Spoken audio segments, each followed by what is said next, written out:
Hello. So, good morning. First speaker of the day is Alejandra Ventura from Buenos Aires, and she'll be speaking about processing pulsatile inputs. Do you need this? I don't know. No. Yes, it's working. It's working. Yeah, that one is not, but the other one. It's okay like this? Yes. Okay. Well, good morning. Thank you. It's not working? Okay. Thank you, Alejandro, and the organizers for inviting me. I'm really enjoying the conference, and the place is beautiful. And today I'll be talking, let me go to this side. I'll be talking about pulsatile inputs in cell signaling and when to expect the frequency preference.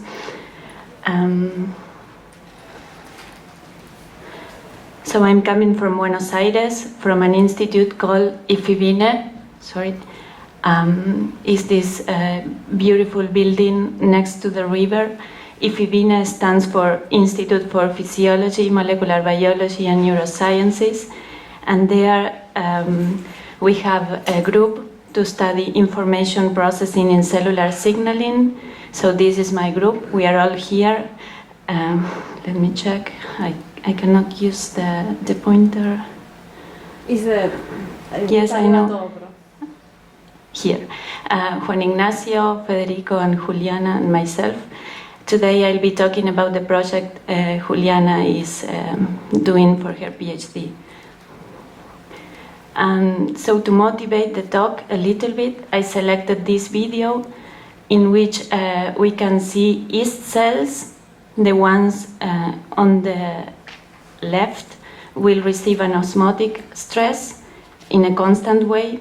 The ones on the right will receive the same stress, but in the form of a train of square pulses, in this case with a period of 8 minutes.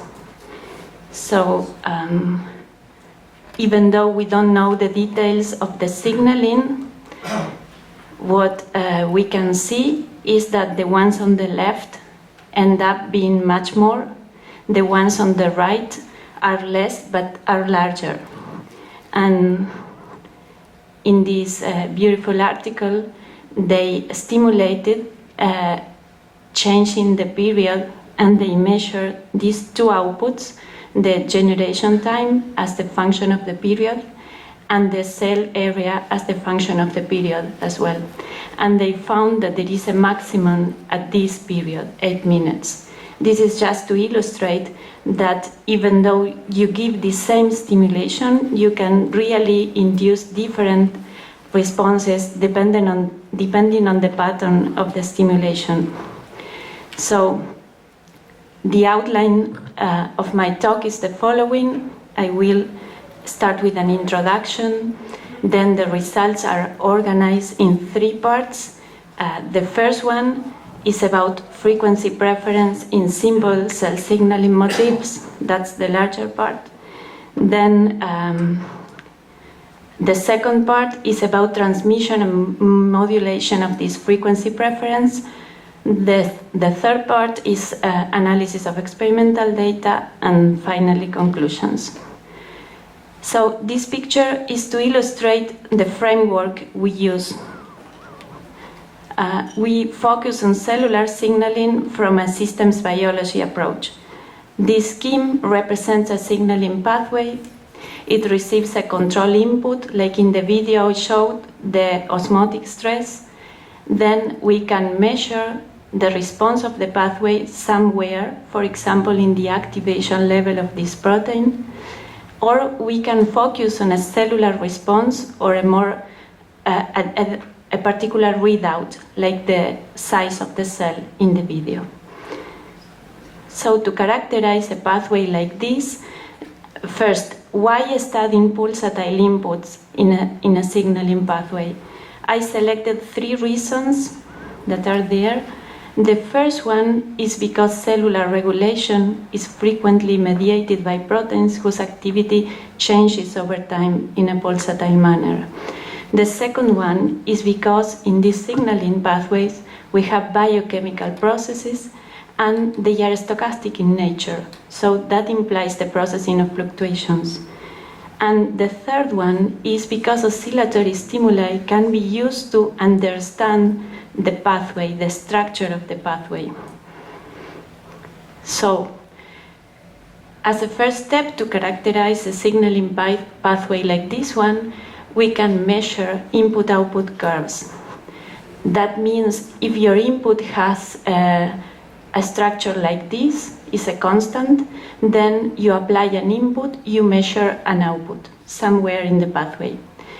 Then we increase the input, we measure another output, so on and so forth. We construct an input-output curve like this one. This characterizes a little bit the pathway. If we are going to apply an input that has some temporal structure, like this one, a train of square pulses, then we can focus on different properties of the input. For example, the duration of the pulse, the time between pulses, the period, the amplitude. In this talk, I'm going to focus on the frequency mainly, which is the response as a function of the frequency. So we can classify the frequency, the output versus frequency response in this way. Could happen that the response is frequency independent. Could be a low-pass filter, meaning that you apply inputs at a higher and higher frequency and you get a lower and lower response. Or could be that you get something like this, a maximum in the output versus frequency curve. And I'll be focusing on those responses. These are called, depending on the paper you read, resonance, frequency preference, bandpass filter, or if the curve is very narrow, it is called high selectivity or frequency selectivity, meaning that your pathway will only respond to a particular frequency, right? So there are examples in biology, in cell signalings, of these three different responses. In this one, some stimulation induced calcium oscillations with different periods, like you see here, and then the activation, the expression of the transcription factor called NFACT is measured, and as you see, it doesn't depend on the period of stimulation. So they conclude that NFAT is an integrator of the calcium load. In the second example, this is a paper by myself in which we studied nitrogen assimilation control network in E. coli, and we were applying higher and higher frequency stimulation, and as you see, the response is getting lower and lower. It's a low-pass filter. And this is an example of the behavior I am describing today. They stimulate the pathway, they activate ERK. ERK controls transcriptional output in 3 different genes, and the 3 of them have a maximum as a function of the time between pulses. So that's a frequency preference. So having said that, let me mention which are the main questions we are trying to answer with this project. So first one, we want to know under which conditions pulsatile signals are more efficient than constant ones in activating a target. Second, which properties determine the existence of an optimal activating signal for a particular target? Is the signal, is the topology, is the combination of both? We want to identify signaling components that can achieve frequency preference, and the way we work is, you know, a signaling pathway can be a complicated thing. We isolate signaling components that appear again and again in signaling. We study them, and then, of course, we need to go back to the pathway. So we want to know if frequency preference can be transmitted in a pathway or can be modulated by the pathway. So let's go to the first set of results. Of course, we started by looking in the literature what was done about this. I selected this paper, but there are many others. What they find, what they show is that very simple signaling motifs, like a ligand receptor reaction is like the first step in signaling. A receptor in the membrane binds a ligand and then transmit information downstream. This is not able to have a frequency preference, and phosphorylation dephosphorylation cycles that also appear very frequently in signaling, they are not able to have frequency preference either. You have to go to more complicated motifs like a negative feedback loop or incoherent feed-forward loop. Okay, having said that, let me say that we decided to challenge a little bit the methodology that was used so far. First, when you increase the frequency of a stimulation, you are changing other properties. You are giving a different dose. So we decided to keep the dose constant in this way. If we are going to change from this frequency to this other one, we can have two options in order to keep the dose constant. Why is that? To focus on frequency only. So what we do is we do amplitude compensation. We increase the frequency, then we reduce the amplitude of each pulse, or duration compensation, we reduce the length of each pulse. That's the first one. Second, if the signaling motif you are studying is simple enough, you can assume that you give a periodic stimulation, you induce a periodic response. There's a transient phase, then a periodic one. Usually what people do is they evaluate frequency preference here in the periodic regime. We have strong reasons to evaluate frequency preference also in the transient. I'll explain this more. So about dose conservation, an easy example to understand this is suppose you have a disease, you need to take a medicine in a bottle, like an antibiotic, which is the best way to take this to get the best output possible, which is to get rid of the disease. One way could be to get it all at once. It is usually not a good idea. So the best way is to take a particular amount X for n days. That's what we want to know. We have a bottle, a dose.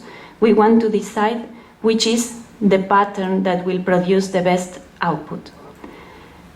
Of course, the answer we are going to get can depend on the dose. So we need to study different doses, as was done in this paper, with different colors, different doses, and they obtain a frequency preference that is different for each dose, right? So in that way, we are separating the two effects. Yes?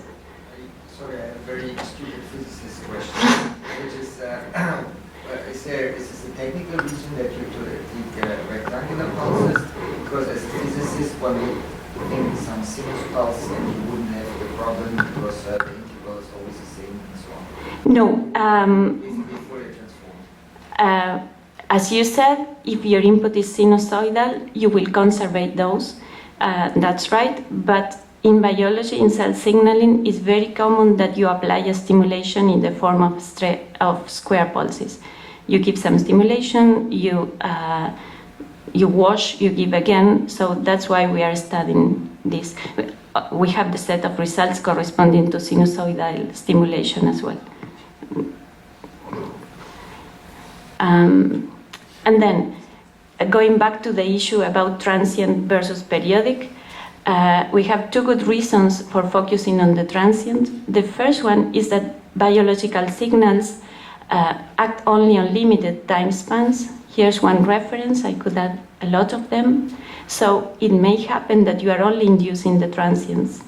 Second, suppose your signal is long enough, but then a fast process downstream to a slow component may be capturing only the transients.